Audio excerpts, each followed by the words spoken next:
Take out the bottom plate of the pillar. Measure the center position of the edge of the bottom plate with a tape measure. Mark with a marker pen. Place the base plate on the ground. Use a laser level to shoot a straight line to make the bottom plate of the column at the same level. Measure the length at the edge of the product with a tape measure.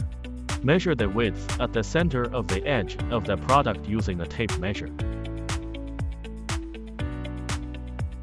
Mark with a marker pen. Drill holes at the marked points with an impact drill. Install the expansion screw and tighten it. Install the other base plates using the same method. Insert the base decorative cover into the pillar. Fit the flange of the column to the column, and fix it with screws. Take out the corresponding length of crossbeam and insert it into the corner code on the column. Fix with self-tapping screws.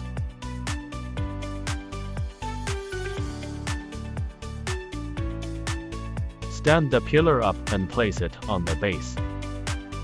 Take out the matching nut and tighten it with a wrench. Take out the corner code that fits the rear crossbeam onto the pillar. Install self-tapping screws on both sides of the crossbeam. Tighten the screws on the bottom plate. Install the other side pillar. Tighten the screws on the bottom plate.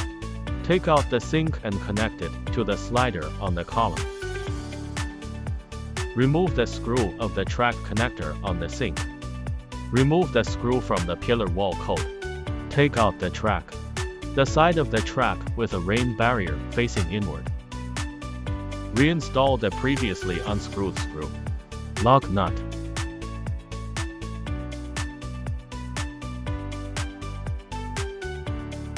Install the remaining guide rails using the same method. Use a laser level to measure whether the track and the front and rear pillars are on the same horizontal plane. Tighten the screw.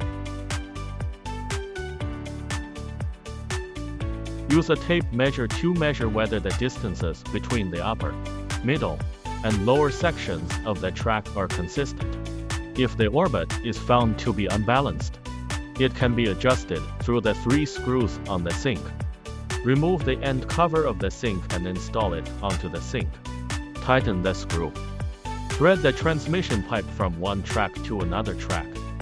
Rotate the transmission tube by hand to make the track pulley reach the last end of the guide rail. If the pulley is found to be uneven, then it is necessary to extract the transmission pipe from one end. Rotate the pulley to continue moving backwards until it is level. After leveling the pulley, reinsert the transmission pipe. Rotate the transmission tube by hand to move the pulley forward. Unscrew the screw that secures the slider. Remove the fixed slider from the track. Be careful not to remove the anti-collision slider on the track. Take out the curtain and support rod for installation. Installation starts from the second support pole. Complete the installation of the support rod in sequence. Unscrew the long nut on the pulley. Insert the first cloth rod into the screw. Retighten the long nut. Remove the previously removed fixed slider and screws. Reinstall it back. Unscrew the long nut. Insert the final support rod into the screw.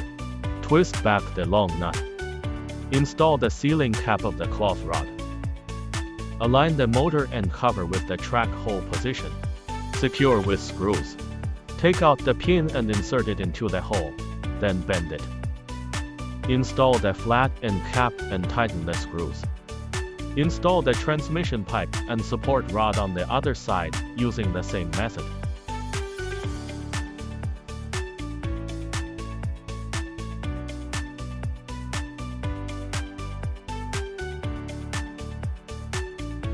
Connect the light strip line. When the power consumption of the skylight is high, we will equip an electrical box. Connect the light strip wire and motor wire separately. Plug in the power. Remove the rubber plug. Take out the code adjustment lever and remote control. Rotate the motor as shown in the picture to increase or decrease the stroke. Push the pole forward. Be careful not to exceed the red label. Do not exceed the red label when the support pole is turned back. Insert the rubber plug on the motor and cover back to prevent water from entering.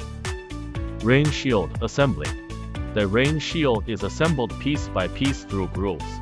After splicing, use edge strips to cover both sides of the rain shield.